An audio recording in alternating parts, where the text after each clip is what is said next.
Just as there is no end to life, just as life always continues, it always moves forward, changes, adapts itself to different circumstances, plagues, diseases, epidemics, pandemics, and always emerges better, stronger, more powerful than ever before.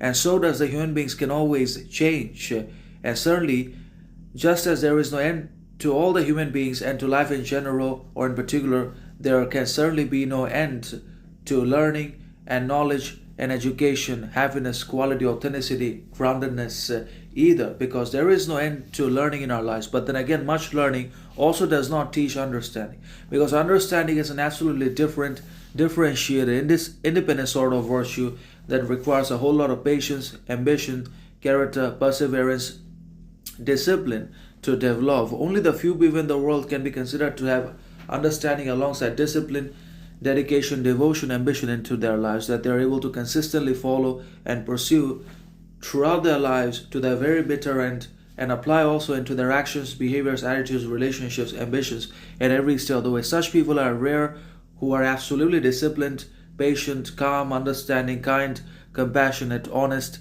clear, and learning. There is no end to learning. Learning is an endless process, just as truth is a pathless land. There is no particular paths walking upon which truth can be reached, because truth in itself is a land.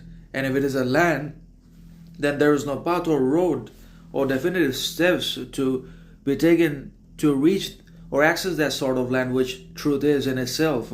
So there is no end to learning. For as long as we are living, we should keep learning as to how to live, how to progress, learn, improve, develop our humanity, understanding, compassion, enhance our sense of unity, societal harmony, collective cohesion, and so on and so forth, to fulfill our ambitions, meet our ends societally, individually, and to become better human beings, which is the ultimate goal, and to remove as much obstacles, barriers as we possibly can, which obviously mankind has invented, such as politics and other very barriers of capitalism, communism, and dangerous policies of globalism.